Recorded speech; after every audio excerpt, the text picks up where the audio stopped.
You are listening to KC Sports Network, proudly presented by Emprise Bank, your partner in possible. We are back with another Fremont Pod. I am John Kurtz. I'm joined by Derek Young from K-State Online, Cole Manbeck, former beat writer for the Manhattan Mercury. Continuing our signing day coverage as K-State has signed best class under Chris Kleiman, best class in a very long time today on the heels of a Big 12 championship, which is very exciting. And we're going to put DY's knowledge to the test a little bit here, ask him some questions that he has not seen yet about this class, and then go through some of his old predictions, some superlatives. If you're a KSO fan and you've read the signing day superlatives, we'll do a bit of an audio version of that coming up here on the pod. Of course, we got to thank Holiday Distillery. Make sure that you stock up on your 360 vodka, your Ben Holiday bottled and bond bourbon, and also make sure that you check out Charlie Hustle. They've got some great K-State merch. Check them out at charliehustle.com. New line that they dropped earlier this fall. So great people that are supporting us. Make sure that you support them as well. 360 vodka, Ben Holiday bottled and bond bourbon, Charlie Hustle, winning combination here on the 3-Mile Pod. All right, DY. Avery Johnson is the headliner of this class. I feel like we talked plenty about Avery Johnson. If you were going to say who the best offensive player in this class that is not Avery Johnson, best offensive player not named Avery Johnson, who would you take here? Yeah, that's a really good question. So I'm kind of going through these because for those not listening, that I didn't look at these questions beforehand. So it's me answering this a little bit on the spot. Let's be honest. Derek, I sent the email just to Cole last night, but I was like, I could just use this. It was saying like suggested Derek Young. I was like, I could just throw him on here anyway. He's not going to look at the questions. So, Yeah. Well, and thank you, DY. I came up with that question for you. So I appreciate you saying it's a really good question. Yeah, these are Cole's questions. This part is Cole. Yeah, no, it's impressive.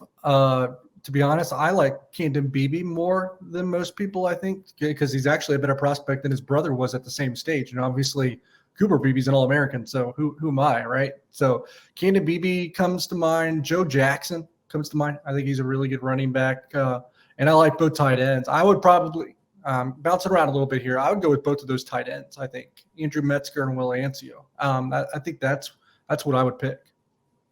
I mean, I don't do this for a living like you do, but just in watching some of the short highlights, like Metzger, I was like, holy crap, man, this dude looks like a bot. Like they're throwing like little bubble screens to him. He's making catches like behind his body. I mean, and he looks huge. He looks like a beast. I am excited about that kid. Yeah, there's reason for excitement. I'm not saying this is what this guy's going to be, because I know people make fun of us when we throw out comparisons, but just style, when you see him playing, what he's doing on a high school field, it's like what I would have imagined Travis Kelce looking when he was in high school, to be quite honest. It was that kind of like similarity. Yeah, when you told us about him as a possibility about 2 weeks ago, DY, I went and checked Metzger's film out. And first of all, I looked at his ranking. I'm like, well, he's not highly rated at all. And then I watched his film and I'm like, oh my God, this guy is special. Like, how does he not have more offers? Then I know Nebraska got in on him and got him in on an official visit, and K-State was able to actually close it out and beat out the Huskers, and Colorado re-offering him as well. But yeah, that guy, he looks put together.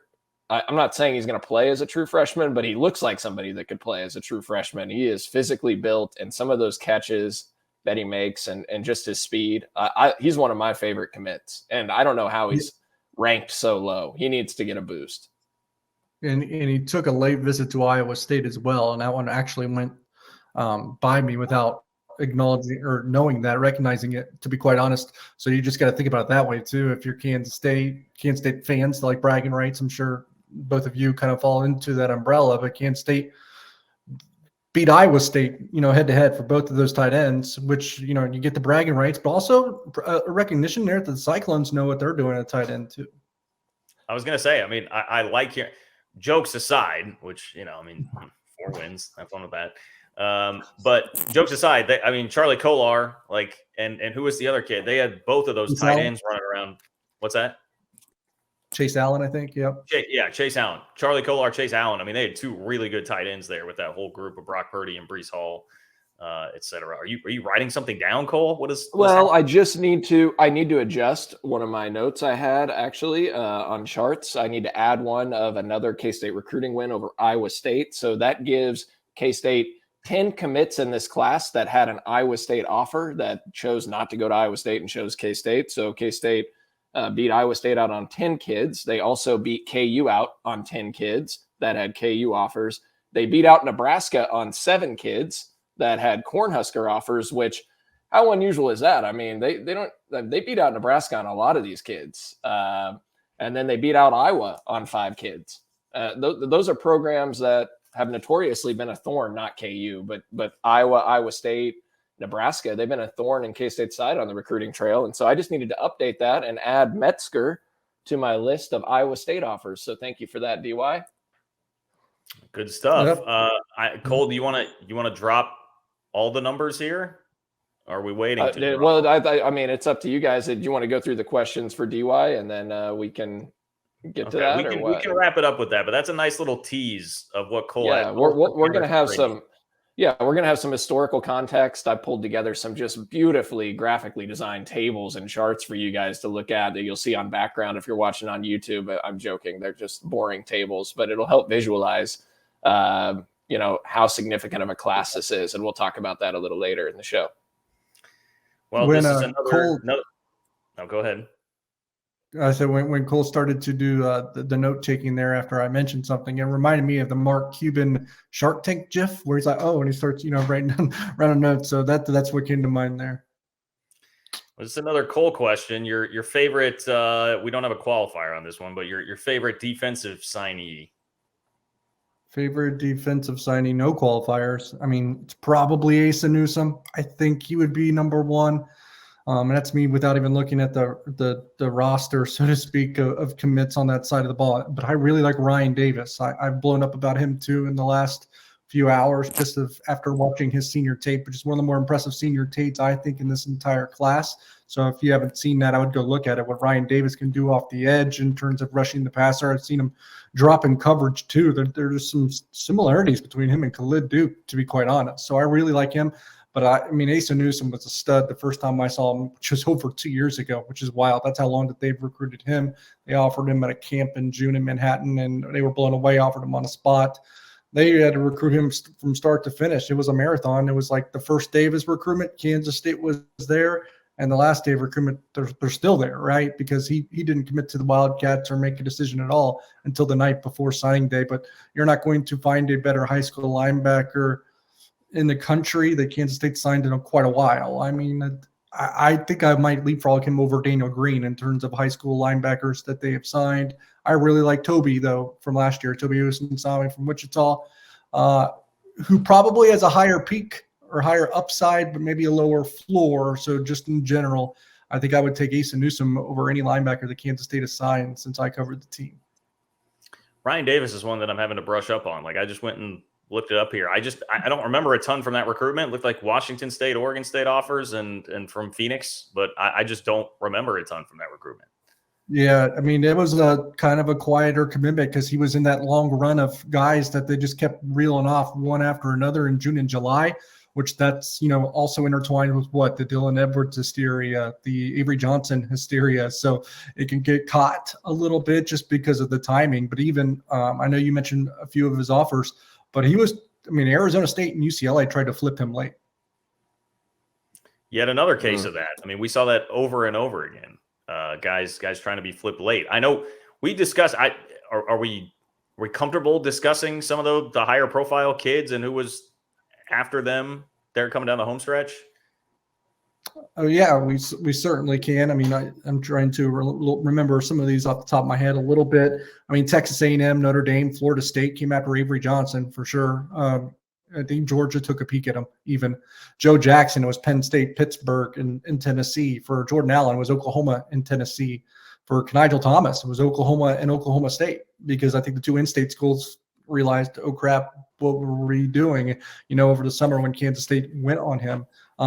In the beginning of that, trying to, there's more other ones. I think TCU, Baylor, and Arkansas gave Cameron Salas, some pokes late as well. I'm sure I'm going to be missing a few. I mean, Donovan McIntosh, Missouri, took a late run at him, I believe. Florida, South Carolina, and Georgia Tech were in on Devin Voss. They won out for Asa Newsome late, of course. For Nebraska, it was Andrew Metzger. For Wesley Watson, I believe like a Texas Tech might have came in late, and Oklahoma State was still trying it near the end. Alabama, they certainly, I think they sent an NLI, national letter of intent, to Will Lee. That's how interested and how much they wanted him. Wow. Woo. Saban, take that. There's L number 1 for Saban. We got number 2 coming, but there's L number 1 for Saban. DY sent the text to us like 10 days ago of all the schools chasing some of these guys for K-State and trying to flip them at the last minute. I nearly had an anxiety attack. I don't know how it's got to be stressful for those K-State coaches going into signing day with all of those guys being chased. I think you also mentioned TCU was making a run at Watson to DY. Maybe I might be misremembering. Yeah, some of these are running into each other a little bit, but TCU definitely came after somebody. So if I mentioned Watson, that's probably who it was. Unless they were in on King Dallas too, though. Yeah. I was trying to go back to your text, but we text so much that it's buried farther than I thought. Oh, I just found it, but I think you literally hit on all of them. So yeah. Yep. That's a huge deal, man. Getting back to the questions, who would you say has the highest floor in this class? Highest floor. So like a sure thing we're talking about here. Yeah. Yeah, which is one of the things. Yeah, I actually wrote these out already, the sure thing one as well. I went Asa Newsome again for this one, actually. So I just think his floor is really high. His bust potential is almost 0, in my opinion. So that's why I gave him the sure thing. But other guys that I mentioned for this, I said other contenders, Camden Beebe. I mean, with that family, that lineage, those guys always contribute. I think he has to be mentioned for that. He's going to do things the right way. And those guys that do things the right way typically turn out. And I think Joe Jackson, because I know there's been running backs that have transferred from Kansas State, but just about every single one's contributing in some shape or form. So not taking a running back when it's Kansas State and seeing a lot of the numbers that these guys are producing even before they were to transfer, like a Joe Irvin, so to speak, I think it's worth mentioning a running back. So Joe Jackson comes to mind. And I know he's not announcing until later today, but Trey Spivey actually had already recorded this and signed it was yesterday at this point. But yeah, Trey Spivey, I think that's another one, because just kind of like the BB, the family, the lineage, knowing how to handle your business once you get to college, I imagine you should be able to expect that the same too from a son of a professional, sports athlete, because Trey Spivey's dad obviously is Junior Spivey. A couple things on that, DY. So you have a former Major League Baseball player in Junior Spivey, who I played with on MLB The Show for years with the Tampa Bay Rays when we played that video game. So he's a former professional athlete, dad of Trey. You've got Sterling Lockett on the K-State team, son of Kevin Lockett, obviously the great lineage, Tyler Lockett, et cetera, that have plenty of NFL professional experience. And then you also have Andre Davis, who's the son of Willie Davis, former Chiefs receiver for several years.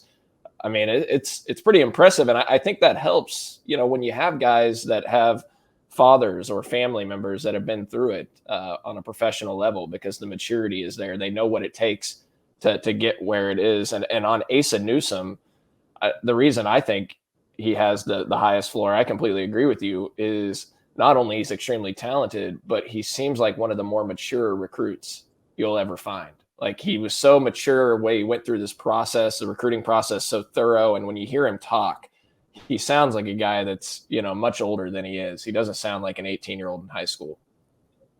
Absolutely. I agree with all that. And I think the coaching staff also values that the professional, lineage, or guys that have been around programs that have certainly, been about their business, because that's kind of the culture that they wanted to foster anyway. So when they hear about someone, being a legacy of that or connected to that, I think Kansas State sees that as a plus, and it probably elevates them in their eyes in terms of just evaluation.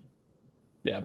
Well, who has the highest ceiling? I assume Avery is going to probably be number one. So maybe you want to give us the top two. I don't want to speak for you, but maybe the top two guys that have the highest ceilings in this class. Yeah, it's a little bit different too, because I think a college ceiling and an NFL ceiling can be different, which is why I delineate between the two when I do a lot of the superlatives for our site. NFL, I actually think it's Will Lee, just because 6'3" corners that can really run, and you just covered the number one JUCO player in America, and Malik Benson, that's going to Alabama. And you're already a JUCO, right? You already have some college experience. So in terms of the NFL, I think it's Will Lee. But behind Will Lee in that respect is probably Asa Newsome, because of the combination of his talent and the way that he conducts himself. Avery Johnson, same thing. And Jordan Allen, because he has some otherworldly traits in terms of length, explosiveness, just ability to move. The pass rushing is a premium in the NFL. So I think he falls under that umbrella too. But I picked Will Lee for that particular, like an NFL ceiling. But for a college ceiling, I think it's Avery Johnson, because, you don't want to set this standard because then he doesn't meet it and everyone thinks it's a flop. But, he has traits of a quarterback that's won a Heisman in college football before, right? Multiple times. He's got crazy speed. He can really, really run. Now he has to gain weight so he can endure an entire college football season without injury. Don't get me wrong. But once he's able to do that, he becomes one of the best dual threat quarterback prospects, that we've seen in a long time. So I think college-wise, the ceiling is definitely Avery Johnson. But you're still talking Asa Newsome in that regard. I think Andrew Metzger is going to be a heck of a college player. Will Ancio, like I said, both of those tight ends. And then just Nigel Thomas at corner, because when you're making a comparison, I think he's very, very similar to Jacob Parrish, who just played quite a bit of corner in year one for Kansas State. All this is just awesome, man. I don't know. And you're talking about Avery. The thought of going from Will Howard and the way that he's playing right now, Big 12 championship quarterback, to just handing the baton. If you can play it right, which I understand some of the dynamics of that might get tricky, but if you play that right, boy, K-State is in good hands for a long time at the quarterback position. How about guys that you expect? Now, this is kind of almost back to the floor question, because I would think you'd have to have a pretty high floor to be able to do this, but guys that'll be most ready to play and could play more than 4 games this upcoming season. Guys from this class that you would expect to, AKA, not be able to redshirt, get past that 4 redshirt. Yeah, and that's instant impact guys. You're talking about the redshirt, so you immediately make me think freshmen, but they have a couple junior college kids in this class, so Will Lee's definitely going to play right away. Rex Van Wyhe, right? I think that's how you pronounce his name. I'm not even sure. He's another guy. We had Taylor Brad on the podcast yesterday. Probably a forgotten guy too, just because of when he committed as well. But he's a junior college linebacker from Iowa Central Community College. It's going to play the same linebacker spot, I believe, and I bet he plays right away. And I really like his tape. He's someone that is overlooked. He was actually my pick for this particular category for the story on the site. So Rex Van Wyhe makes a lot of sense. I mentioned Will Lee. He just committed because we're recording this on Wednesday, and they were a little bit nervous about it. But Terry Kirksey, a linebacker for Hutchinson Community College, they felt like it was a slam dunk, and then Indiana made them a little bit nervous on Wednesday. So now everything's done on that front except the signature. But he's probably a guy who's going to play right away, especially with Daniel Green leaving at linebacker. So there's a vacancy in the middle. But high school wise, and I know that's probably what you were trying to hint at. Joe Jackson, just because it's easier for running backs to play as freshmen. And especially if Deuce Vaughn is gone, there's going to be a little bit of a vacuum there for playing time. I know DJ Giddens will still be there, but I think Joe Jackson will have a chance to see a little bit of playing time. I mentioned him, just a little bit ago again, but it's Nigel Thomas, because I compare him to Jacob Parrish. You're going to lose both of your corners, I think, in Julius Prince and Echo Boydell. Jacob Parrish played a lot as a true freshman, so I think Nigel Thomas has the ability to do that. And then I keep saying him, which everyone's like, man, he loves this guy. But let me guess. Asa Newsome. Yeah, Asa Newsome. You could put him, Asa Newsome and Avery Johnson. They're going to be in the conversation for a lot of these so-called awards, just because they're that good of prospects. The Kansas State's not necessarily accustomed to landing. Asa Newsome's a 4-star. According to On3 rankings. I know no other place has him as a 4-star, I don't think, which I think is a little crazy, but obviously that's a big deal. Avery Johnson's basically a top 100 player every year. Yeah, Asa Newsome On3 in their own rankings has him as you used to think of the Rivals 250. They have him as the 206th ranked player nationally. Now, my criticism of On3 DY is Avery. They still have an 160th nationally, and if they would actually get on the ball and bump him up to where he should be, Avery could be a near 5-star. He's, I think, in the consensus 76th right now, which takes in all of the different sites rankings. But I mean, if On 3 were to get him where he should be, he'd probably be a top 50 player in the consensus rankings. But no, I mean, I love Asa Newsome too. You watch his film, he's long, he's 6'4", and the way he runs, both on offense and defense in his highlights, he's a special player. Are you surprised? I mean, so linebacker has been a position of concern that they've had struggles recruiting over the last several years. They signed Jake Clifton last year and Toby, both look like very promising players. And now they signed 5 linebackers in this class. Are you surprised that they are signing 5 linebackers in the same class? No, because you got to think he also lost Gavin Hazelhorst in the beginning of the year that they probably didn't account for. Khalid Duke, I think, has a chance to move out of linebacker and back to the defensive line. So that's going to create a spot as well. Nick Allen's going to leave. Daniel Green's going to leave. So, I mean, just from a contributor standpoint, if all that turns out to be the case, all you have left from an immediate standpoint is Desmond Purnell, who played just a little bit, Gavin Forche, who played just a little bit, and both of them are Sam linebackers more than anything. And then Austin Moore, who played a lot, probably more than they wanted him to.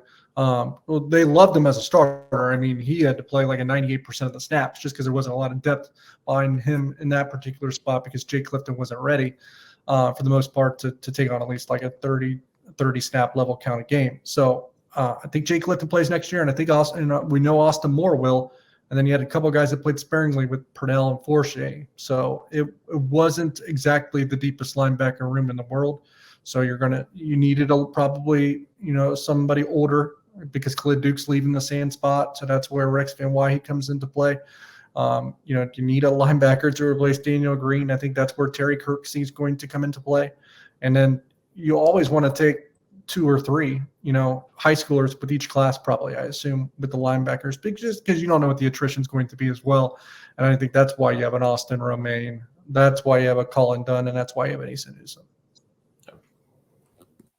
Cole, you want to get any more of these in? Because I just want to ask the last one. I think that's your best question.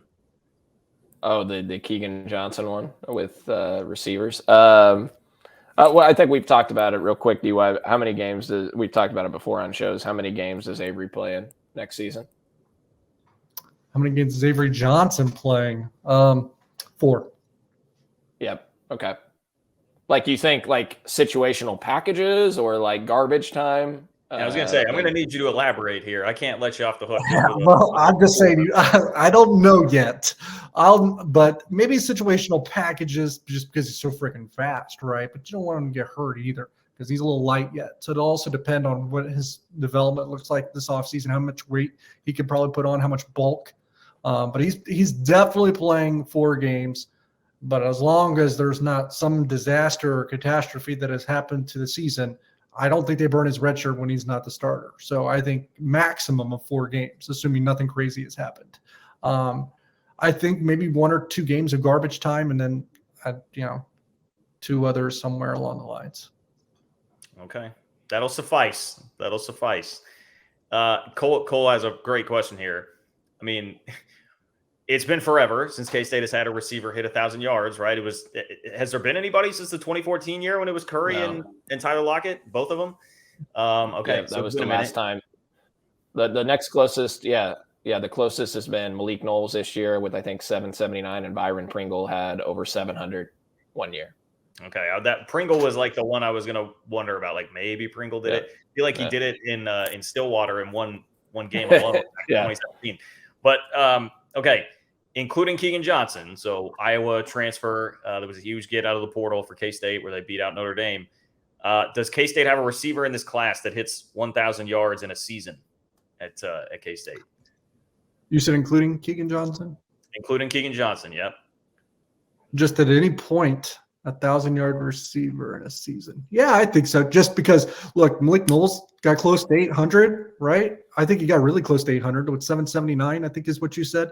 And that was, and this is not a slight at Adrian Martinez, but that was the first 5 or 6 games where they weren't really cooking through the air as much. I think he did have the Iowa State game, of course, where they had the explosives, 2 or 3 explosives and a 10-9 win. But just, man, if you have the Will Howard passing offense that we saw in the last half of the season for the full 12, I think Malik Knowles would have got 1,000 yards. I'm just laughing because you bring up the Iowa State Malik Knowles thing, and it always flashes through my head of John just dropping dead to my floor in complete agony. Boy, that was well. In terms of like low moments of the season, I mean, sitting in the peanut while Kansas is kicking the crap out of Houston in case they loses to Tulane. That was definitely that's got to be the lowest moment. But a very close second was laying in a heap on Cole's floor after Malik Knowles got the ball punched out at the 1 and aimed and recovered in the end zone. John is shouting, "Go Malik, go!" And then all of a sudden, no, and he covers his face and drops to the floor and doesn't speak for 2 minutes. Like at least. Anyway, yeah, I tell you what, a funny memory that I have looking back on the season. I know this is not the pod for that, but I'm going to squeeze it in here anyway, since you did. Is thinking about like every K-State fan's reaction. I forget which game it was, but it was when Jason Bean came in for KU, and all of a sudden he just lit up the world. Was that the TCU game? I want to say, or he catches fire in the second half. And then I just remember like a flood of Kansas State fans on Twitter, or even maybe on our message board as well, just saying Kansas is at a point where their backup can come in and just like rip the ball around everywhere, and we don't have one that can do it. And then I think now, looking back on that, now Kansas State won a Big 12 championship with their backup quarterback. So there was a lot of twisted fate and irony with that. Yeah. I think you can find a pod in late September, maybe, DY, where John actually asked us, does Kansas State beat Kansas right now in football? And we were trying to get him to calm down. All right, that's not fair to John. I'm sorry. On that, okay, if we're gonna play the receipt game, I believe there was also a time where I said to multiple media members, Derek Young being one of them, outside of the Veneer football complex after the Texas game, we feel like, I mean, I still kind of feel like they played the wrong quarterback. Like, I feel like that game goes differently probably if they play the other quarterback. And, you know, I was trying to be quiet because I didn't want to look. I love Adrian Martinez, and I wasn't trying to go that. But your boy here was pretty strongly feeling like Texas game goes differently if they play Will Howard, and that was the clear right decision. So no, I shouldn't have done that, because you could find texts for me that are bad receipts that look bad on me too. So in fact, Grant KSU, Grant Mortem on Twitter was texting some of them to me and you, John, a while back. So I told him to delete those right away. Look, there's receipts. There's receipts all over the place for everybody. From this season. Yeah. It's been a pretty wild one. There's some inverse there. You know, a lot of chirpy Kansas fans early on in the season that have some receipts that come to fruition here late. Okay, we're going to move on to some of this is going to be a little bit of overlap, but Derek has done the class of 2022 or 23 signing day superlatives on KSO. But he's done this like every year where he does Diamond in the Rough, class leader. There are a bunch of different categories here. And the great thing about this is that Derek is, speaking of receipts, kind enough to keep the receipts on what he has predicted every single year for all of these. So we're going to go through, ask him who he is going to pick for each one of these categories for this class. But then I'll also read you some of the old ones, because there's some misses, there's some hits, but there are definitely some misses. Derek and I went through these last night. So first is Diamond in the Rough. Diamond in the Rough. Who are you going to say is the Diamond in the Rough this year, which is tougher because so many of these guys were really well thought of and chased after. Usually it's a whole class of kind of diamonds in the rough. It's a little bit different this time around. Yeah, that's true. And it's a guy that I've mentioned that I was kind of like you. I didn't know a lot about him, to be quite honest. It was Ryan Davis, that defensive end from Arizona. And I flip on the tape. I'm like, geez, I mean, how's he not having a more impressive offer sheet? Then come to find out Arizona State and UCLA tried to flip him. So there wasn't really a lot of guys in the rough, so to speak, in this class. I think Chidi Obiezer would have qualified for it. Asher Tomaszewski, the defensive tackle out of Chicago. Jack Fabris, the son of John Fabris, who's probably be your nuts and bolts guy on special teams that this program tends to love and flock themselves to.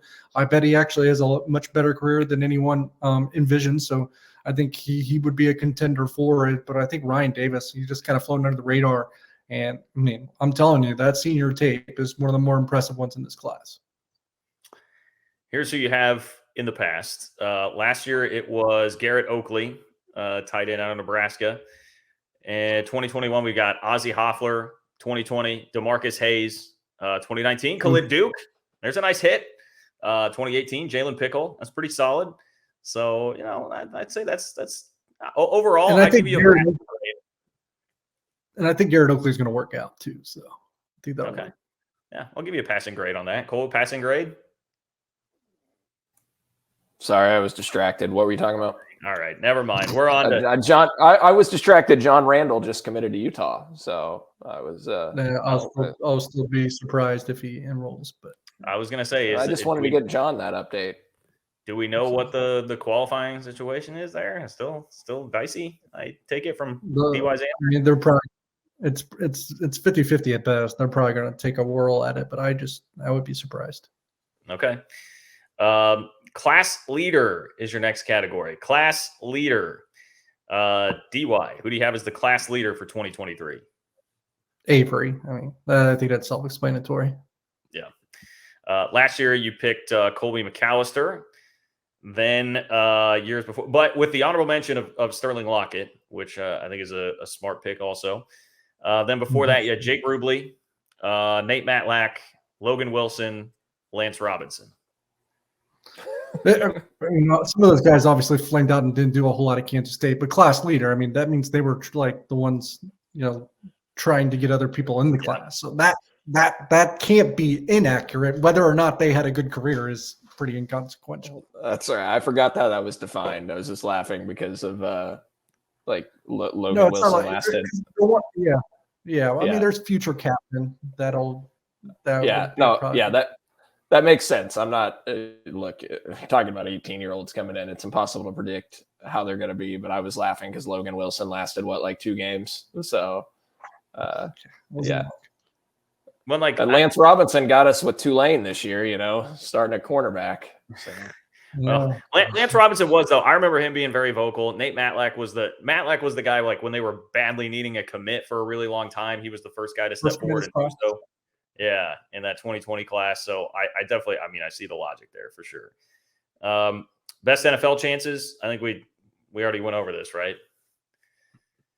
But I said Willie. Yeah, I mean, you that kind of length and measurables. I think that's, Avery Johnson's going to be there in the discussion, of course, and probably Jordan Allen, Asa Newsom. But I think Will Lee is the best answer for that.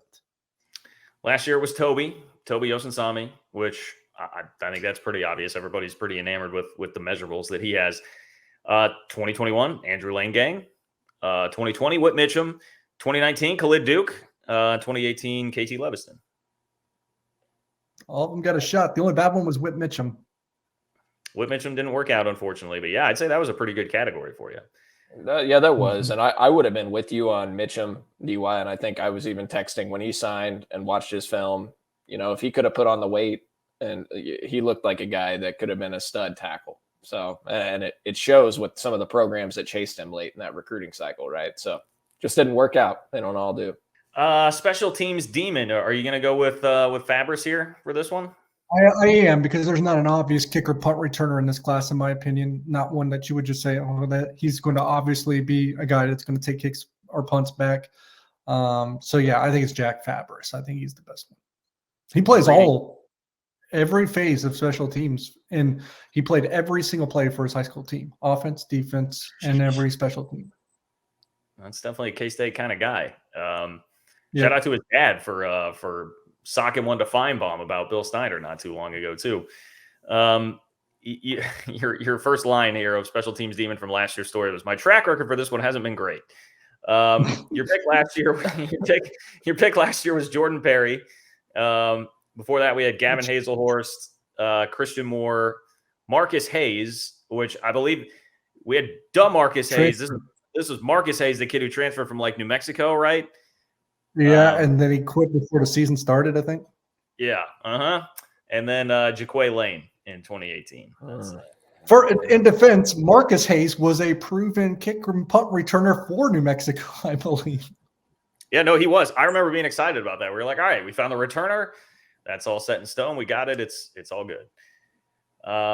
We've done this, but highest potential in college. You said Avery for that earlier. Yep. Last year it was Donovan Ryman.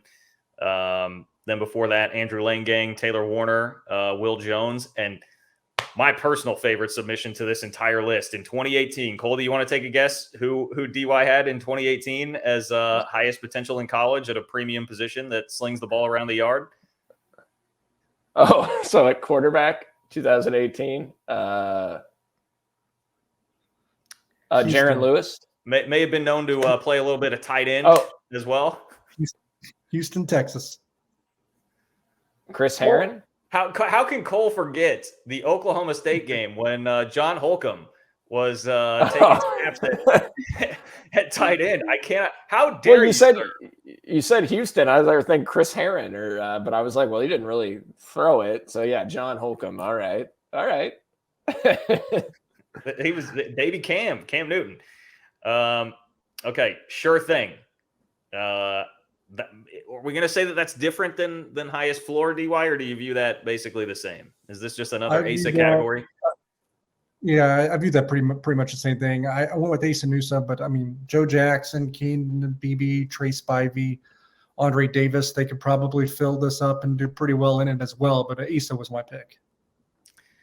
Last year it was John Pastor. We've got Devin Weathers, Will Swanson, Trevor Stang, and EJ Turner as the other picks there for not a lot of sure things. Yeah, that category leaves a little something to be desired, but that's okay. That's okay. Hey, Will Swanson's still coming. There we go. All right, Will Swanson. Shout out to Will Swanson. Next up, we've got future captain.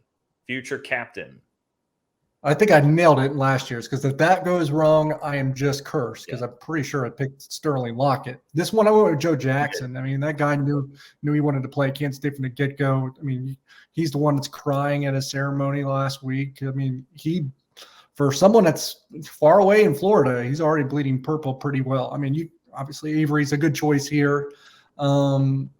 Asa, Camden Beebe. I mean, his brother's a freaking captain, of course. I like Joe Jackson for this.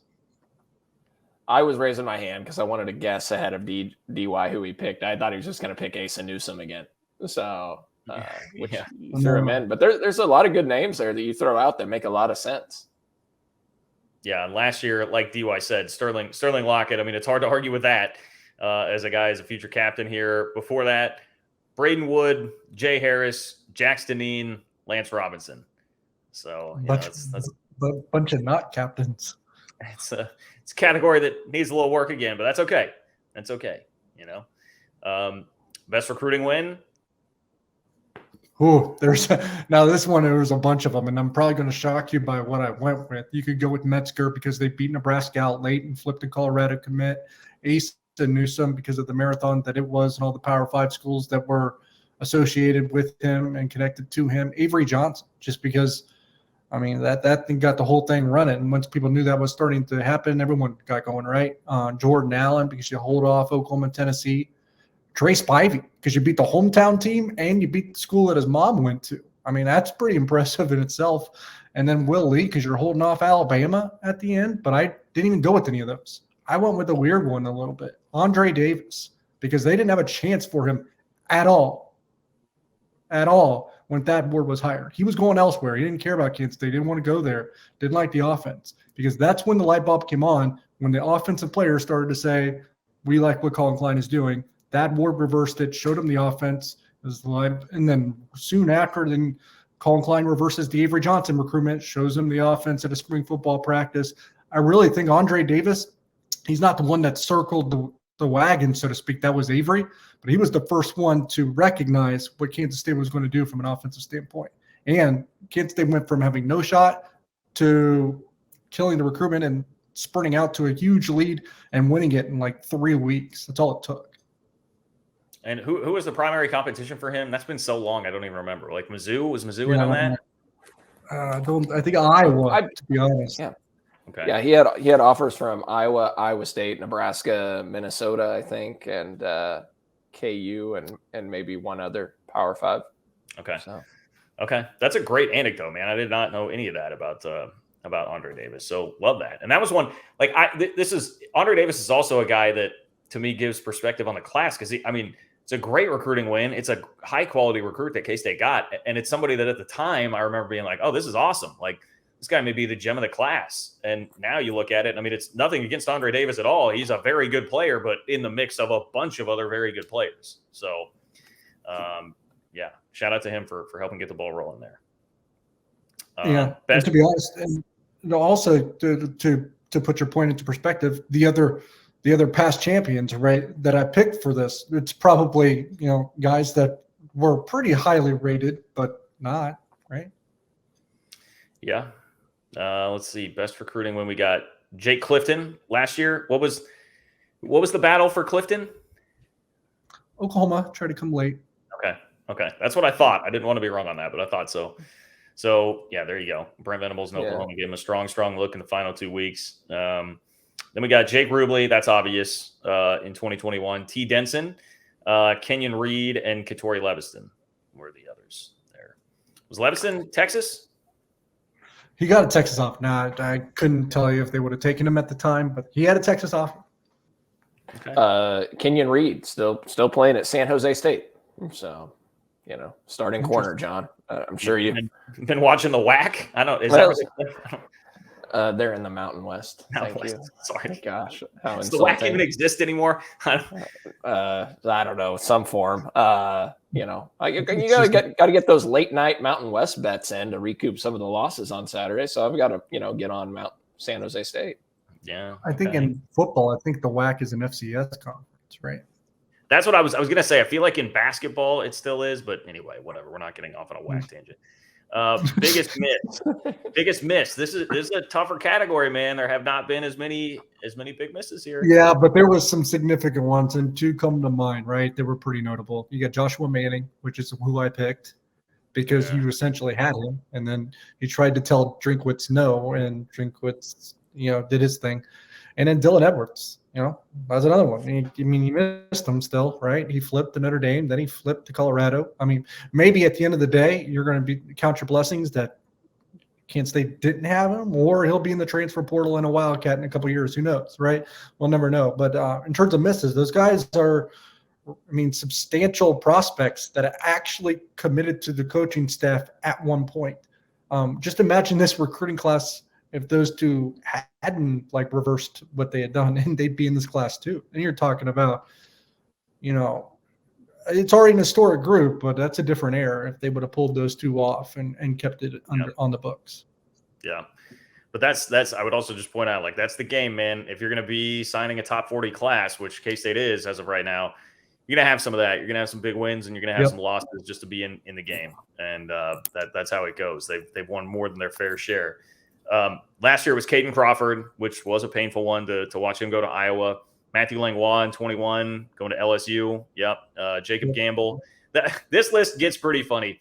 After Jacob Gamble in 2019, Cole, you want to guess who the biggest miss in 2019 was? This is the funniest part of the whole list. I can't even think of who they were chasing in 2019. He plays the same position as Asa Newsome, albeit not quite as well. Gavin Potter. That is correct. Yes, that is correct. It was. They didn't lose him late. So best miss. That was the best miss you could have. Yes. And then, as if that wasn't funny enough, 2018. Cole, would you like to take a guess who the biggest miss was in 2018? Please give me a clue. Position. Also a linebacker. It did play in the Big 12 or. I actually just literally gave you the answer because the answer was a linebacker.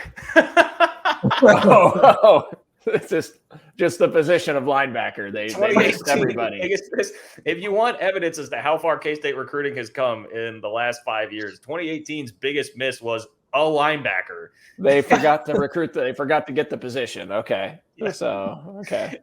Meanwhile, this year, the biggest miss was two national recruits in Josh Manning and Dylan Edwards. So, yeah, we've come a long way. We forgot to address this primary position of need. Yeah. Instant impact. I feel like we've kind of already covered that. Instant impact. I went with Rex Van Wyhe. JUCOs are going to be the answer here. Could Van Wyhe also be a guy that could put his hand in the ground a little bit on DY with his length? Yeah, but I don't know that they'll need him to do that. They'll have Brendan Mott, they'll have Nate Matlack, they'll have Khalid Duke, and Felix. Yeah, it makes sense. This has been a pretty good category for DY historically. He picked Kobe Savage last year, which obviously was a outstanding pick. And he had honorable mention listed as VJ Payne. So that was good stuff. Probably your best individual year there, I would say, out of any of these. 2021, RJ Garcia. 2020, Justin Gardner. 2019, James Gilbert. 2018, Luke Sala. So for the most part, really good category there. What was the last one? Who did I have? Luke Sala from Butler. Yeah, that was not a good impact. Yeah, but I get where you were coming from. Fan favorite. Avery seems like too obvious of a pick there, right? I mean, it's got to be. I actually didn't go Avery, but he was on one of my contenders. I went with Camden Beebe because you were not going to find, and I know that they'll probably muzzle him enough, but you will not find a cockier player than Camden Beebe. He is the complete opposite of his brother. Well, I do like that. All right, let's see what you got, Camden. Let's see what you got. Last year it was Sterling Lockett. Very sensible pick there. Jake Rubley, T. Denson, Keenan Garber, Shane Cherry for fan favorite. Shane Cherry, that's a real good one. Never made it, did he? He gray shirted. Make it? Yeah. Well, he gray shirted, but I don't think it ever materialized. He was there. He was enrolled. I Okay. don't even remember that one. He was a package deal with Cortez Crook Jones. Hey, you don't remember him, John? I think he was an offensive tackle from Grandview, Missouri, right? DY. Yes. Yeah. Like I said, a package deal with Cortez Crook Jones. Okay. Finally, this is one I'm very interested to hear your answer for this year. First off the bus. Who's first off the bus of this 2023 class? Chidi Obiezer. Not sure if I might be butchering that last name. I'm sorry if I am. But that guy, you're talking about like a dude that's like 6'5", 6'6", 250. I want to say 260. Like he's a monster. I know we had Taylor Brad on yesterday, but it's we don't know. I don't know that they know where they're going to put him. He could grow to an offensive tackle. He could stay at the end. He could grow into a nose guard. I mean, it'll be interesting where his body goes, but he is probably the most physically imposing commit that they have. I also mentioned Devin Voss. He's kind of a long offensive tackle. Jordan Allen, he's built like a truck. Will Lee, that's what corners are supposed to look like. And I think what will turn out to potentially be John's favorite once he sees him on the field for our first time, just how he looks, how he runs, and his size might be Andre Davis. We already talked about the Blue Valley receiver because he's 6'4", 6'5", 205, 210. He's also what they are supposed to look like. Hey, shout out to the Blue Valley School District. They only create champs out in the Blue Valley School District. So, first off the bus last year was VJ Payne. That makes sense with seeing how early he played. We have Crew Jackson in 21, Derek Newton in 2020, Taylor Potier in 2019, and then Derek Newton again in 2018, who obviously had a couple of stints there at K-State. Certainly sad news. Rest in peace to Derek Newton. But, Taylor Potier being in there, I think not that you can, and we discussed this last night, you can't really be wrong with the first off the bus thing. It's just they look how they look, but Poitier has obviously been a beast, unfortunately, just dealt with the injury bug here. So that's it. That's what we got for the superlatives. Make sure to check out the full article on KSO. Cole, I didn't mean to bury all of your stats. We should have done this right off the bat. That's my bad. That's me being a bad host. So if you'd like to take us through and contextualize this recruiting class, or how good it's been historically for K-State, please do so. Yeah, no, and you wanted to do it early on, John, so it was actually my call, and we didn't show it earlier, but wanted to put into perspective how good this class is, and Jordan, shout out to him as our producer. He's going to put it on display here. If you're watching on YouTube, you're able to see right now just a simple chart that I pulled together. So what this encompasses is the highest ranked recruits by their on-3 consensus grade. So the grade that is given to the recruit through the consensus, which encapsulates 24/7 Sports, Rivals, ESPN, and On3, and combines their rankings into an average. And what we've got on display here is all of the top recruits, highest ranked recruits signed in the Chris Kleiman era, which is now 5 recruiting classes, 2019 through 2023. And highlighted in purple, if you're watching on YouTube, represents the 2023 signees. As you can see, there's 10 guys. You got Avery Johnson, Terry Kirksey, Rex Van Wy, William Lee, Trey Spivey, Joe Jackson, Donovan McIntosh, Jordan Allen, Asa Newsom, and Andre Davis represent 10 of the top 14 recruits signed in the Chris Kleiman era, and then 4 of the top 5. The only ones that Chris Kleiman, the program, have signed that are in competition, Jake Rubley, which had a 90.9 consensus grade, which was 4-star. Actually, Jake Rubley, we've talked about it before. His ranking was kind of out of whack because nobody had him that high. ESPN had him as the number 27 player in America overall, which inflated his ranking. Kamari Gaines, obviously that one's more of a miss. He didn't really contribute much at K-State. And then Matthew Polomau, now at Arizona State, I believe, transferred there. And Keenan Garber, who's still here, shout out to Keenan, moved to cornerback in the Big 12 championship game and gave K-State some valuable snaps. So this just shows how significant this class is. And in fact, the top 10 graded recruits in this 2023 recruiting class are all ranked higher than the number one ranked recruit in the 2022 class. Toby had a grade of 87.2 on the On3 consensus grade in last year's class. He was the top ranked recruit for K-State.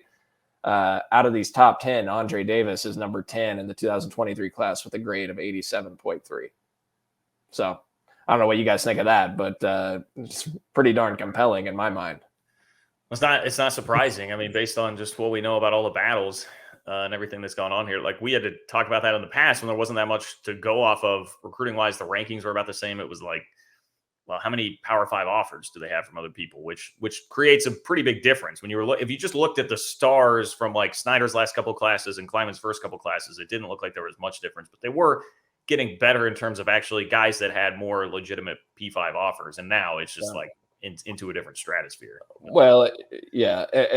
And you look at the way On3 grades work is 80 through 89 grades are 3 stars, but the higher the 80s, the higher the 3-star you are. And then 90 to 97 is a 4-star, 98 to 99 is a 5. And as you saw on that list, K-State had, I think, 7 guys. So Avery obviously is Jordan pulled it up again. Thank you, Jordan. Avery is obviously a 4-star. He's almost a 5-star. And then Kirksey, Rex Van Wy, William Lee, Trey Spivey, Joe Jackson, Donovan McIntosh, they're about the highest 3 stars you can get. They're borderline 4-star recruits. So you have 7, 8 guys in this class that are near 4 stars, and you could find other sites that evaluate them a little differently and do have some of them as 4 stars. So it's a very talented class that K-State has brought in and obviously beat out a lot of Power 5 suitors. And we pulled together a list on that too, that we can show. So we actually talked about this. Thanks, Jordan. If you're watching on YouTube, you can see this as well. Now, one thing I do want to preface here is you look at the total Power 5 offers on this chart. And in 2023, K-State is going to sign what I believe will be 26 recruits. And there could be another guy or two in January, but right now it looks like 26 recruits that will sign in the 23 class. The combined reported Power 5 offers, I went through 24/7 Sports, Rivals, and On3 on the offers that were reported. The combined total Power 5 offers of all of K-State's commits came out to 117 Power 5s, which came out to an average of 4.5 Power 5 offers per recruit that K-State signed. All right, now one thing I do want to note here, that 117, that 4.5, it's probably much higher than what it actually shows, because Will Lee, as DY said, got offered by Alabama and so many other schools after the JUCO national title, probably 20 plus programs that came in and offered him from the Power 5 level that he's never reported. And I'm sure Avery Johnson and some of these other recruits never reported some of the other offers they got once they committed. Camden Beebe probably would have had more offers, but he committed so early to K-State. DY said before that I think schools probably didn't even put up a fight to go after him and get him. So it's actually probably a much larger number than actually I've got shown here, but it still blows everything else out of the water from the 2017 on through 2022 classes, which represents 6 recruiting classes. In 2022, the average Power 5 offers per recruit was 1.6, 2021, 2.8, 2020 was 2, 2019, 2.5, and then 2018, 1.4, 2017, 1.6. It averages out to the average Power 5 offers per recruit between 2017 and 2022 was 1.7 compared to 4.5 for 2023 recruiting class. And I know people will think, okay, Avery Johnson with all his offers is inflating these numbers a little bit, which is why I wanted to put in that last column recruits with 3 or more Power 5 offers outside of Kansas State. The 2023 recruiting class has 17 kids with 3 or more Power 5 offers. And again, it may be even more than that due to underreported offers. 2022, there were 4, 21, 5, 2027, 2019, 8, and then in 18, 5, and in 17, 6. The average number of recruits with 3 or more Power 5 offers between 2017 and 2022 was 5.8 compared to 2023 at 17. So it just shows how significant this class is and all the battles that they won. Obviously, DY knows all of this with all the great work that they've done at On3 at K-State Online, but I thought it'd be helpful to visualize it, just to put it on paper of how impressive a class K-State's built. And if you are curious, nationally, K-State's class right now, according to On3, is 39th. They're 6th in the Big 12, which, like, even just looking at that, to me, I mean, I know that doesn't sound like a ton. K-State just won the Big 12 with classes that have been like 8th, 9th, 10th in the Big 12. Have a class that's 6th like that. Just as someone who's followed K-State recruiting for a long time, where it was really boring and barren and not fun. I mean, that to me seems to be a significant accomplishment. And John, on that point though, if you take Texas and OU out, because they're going to be out of the Big 12 in a couple of years, if you look at, you add Cincinnati, BYU, UCF, and Houston, K-State actually sits at 4th out of the 12 in the new Big 12. Out of those 12 schools, they're ahead of UCF, BYU, Houston, and Cincinnati. And then also ahead of Kansas. I think West Virginia is right around them right now. And it could fluctuate a little bit because there's some flips still happening. Austin Novosad, talented quarterback, flipped from Baylor today to Oregon after Oregon lost Dante Moore to UCLA. So the rankings could fluctuate. The rankings don't currently, as we're recording this, include Trey Spivey, who will boost K-State's rankings a little bit. And I don't know if they've got Kurtz added in yet either, who is I think. I was going to mention that I just flipped Kirksey to committed. So it definitely does not account for that just yet. He also signed as we're recording this too. I know everyone knows this because it happened yesterday, but yeah, Kirksey's in the fold. Yeah, and that's Kurtz is the number 2 ranked recruit in this class by the On3 consensus grade. He's the number 1 junior college recruit in the class. And that's the other thing, DY. There's 3 junior college recruits that are all top 30, I think, in the On3 consensus, and Van Wy, William Lee, and Kirksey. So K-State's really attacked the junior college market effectively. Any closing thoughts, Derek, since we just talked for a while there? Any closing thoughts here on this class that you want to get out? By far the best one that I've covered. It's not really a debate. So if people want to put this into a historical sense, they have every right to. This is a special group by Kansas State standards. Well said. All right, that's going to do it for us. It's been a fun signing day. Here, getting to recap it with a couple of pods. Obviously, if you have not checked out the Taylor Bratt pod, you definitely need to go listen to that. K-State's director of football recruiting, who joined us. And hey, continue following us here. Shout out to Holiday Distillery, Charlie Hustle. Appreciate all of their support. Thank you to Jordan Foote for doing great work producing this thing today. Much appreciate all of you guys who listen to us week in and week out. We'll be back at it soon with more on 3 Mod. Thanks for listening.